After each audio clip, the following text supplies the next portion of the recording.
Luka Doncic is now an LA Laker and will be playing alongside LeBron James. And as strange as that sentence is, it's the reality. So how exactly is this going to look? How is it going to work? How do Luka and LeBron fit together? Well, obviously before with LeBron and AD, their team did make a lot of sense. That was always the focal point. That's what led them to the 2020 title. That's the history of the Lakers. You get a guard, you get a big man, they play well together, and you fill the rest of the roster out. But now with two perimeter guys, two guys that traditionally, historically have wanted the ball a lot, it's going to get a little bit weird. I personally think it's actually going to work pretty well for a variety of reasons. First of all, this is not 2014 LeBron. Like, he's been playing off the ball more this year than he ever has before. Part of that's because of JJ Redick coming in as the coach. Part of that is because LeBron has been more willing to play off the ball and try and, manage his energy levels throughout the game, as obviously he's getting older. And then Austin Reeves has been legitimately good for the Lakers. Before D'Lo, of course, was on the ball, but Austin Reeves has been doing way more for them on ball offensively on the perimeter than I think most people are aware of. This is the most off-ball LeBron has ever been, and obviously that's going to continue with Luka. Maybe there's some opportunities for him to be a little bit more of a screener to screen for Luka and then LeBron rolling, which they've done a little bit with Austin Reeves. It's JJ Redick. You know that he's going to get creative. You know that he's excited with his previous relationship and having some conversations with Luka about basketball. JJ Redick's going to be on top of this. And it's not like Luka doesn't have any experience playing alongside another star. When the Mavs brought in Kyrie Irving, Luka made adjustments to his game to better fit that. They played at a faster pace because they felt like that was what would help them playing with both stars together. They allowed Luka to play not off the ball a ton, but more off the ball because there were just going to be possessions where Kyrie was going to create. He's been in an environment before where there's been another guy standing over there on the wing that is, at times an all-NBA caliber player, and certainly that's something that won't necessarily be foreign to him. The difference, of course, between LeBron and Kyrie is a better spacer, despite the fact that LeBron has become a better shooter as he's gotten older. Kyrie off the ball is a role that he is way more comfortable in and has way more experience in than even what LeBron has, even though LeBron has been doing it more this year. Kyrie has been the co-star second guy for a variety of different teams throughout his career, and that's a role that LeBron is going to have to get a little bit more comfortable in, and as I said, space the floor better in comparison to someone like Kyrie, who is already a really good floor spacer. And quite frankly, I think LeBron is going to welcome this. I think this is going to energize him and the team, having Luka there. Obviously, Anthony Davis was his guy, but at a certain point, it's time to shake some things up and move some things around, and being able to impart a lot of his knowledge on Luka and have Luka be kind of this generation's LeBron. Potentially the way they see the game is similar, though Luka is way more on the ball than LeBron ever has been at any point in his career. But there's going to be this invigorated version of LeBron and Luka where they're going to be so excited to play together. And I genuinely do think that it's going to work offensively. Obviously, Anthony Davis not being there changes a lot of things for them offensively. They've changed how they play with him, facilitating a little bit more offensively this season, obviously playing at the 5 more this year than he ever had in the past, despite the fact that he wanted to play at the 4. And we're still waiting on the Lakers to add another big. I'd be shocked if past the trade deadline, Jackson Hayes is their starting 5. But there's definitely going to be some changes offensively without AD at the rim,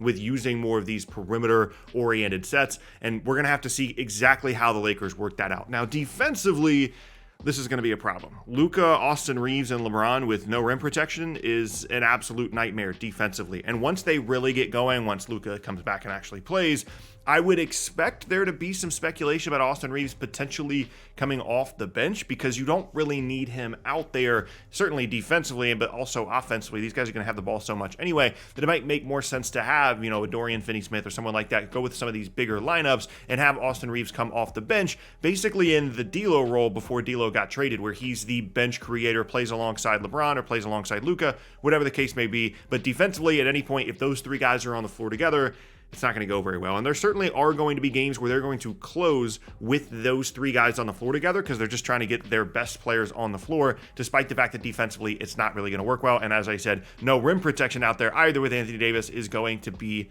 a nightmare.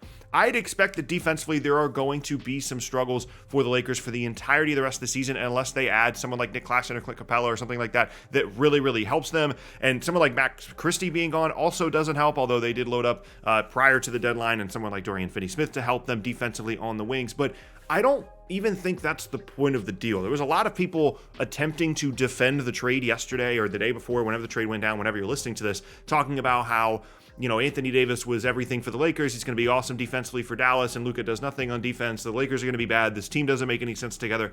I don't think that's the point.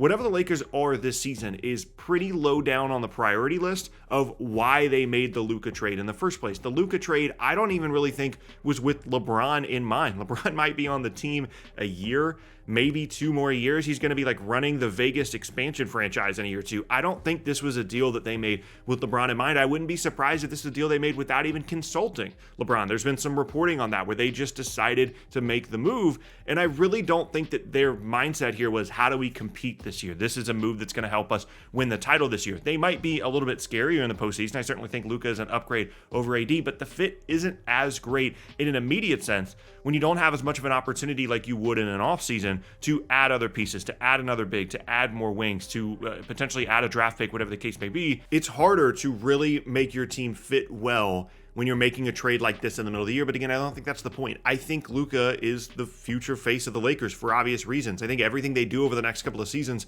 is going to be about building the team around him. And that's a mindset that we've seen the Lakers shift towards over the last couple of seasons. Obviously, JJ Redick was LeBron's guy that he wanted to have as the head coach, but also he's a young up-and-coming coaching mind. That's a thought towards the future.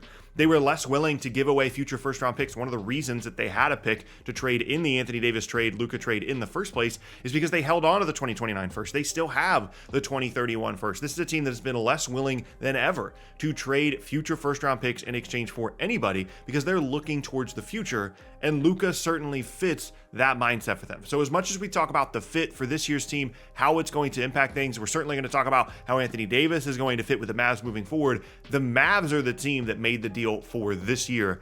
I don't think the Lakers are the team that made the deal for this year. Now, the ironic thing for the Lakers is that it's distinctly possible that they're good with Luka and that they end up meeting the Mavericks in the playoffs. We're a long way away from that, but teams specifically like Dallas, like Denver, bigger teams, size in the front court as currently constructed, those teams are going to be a problem for the Lakers. They don't have a true defender at the 5.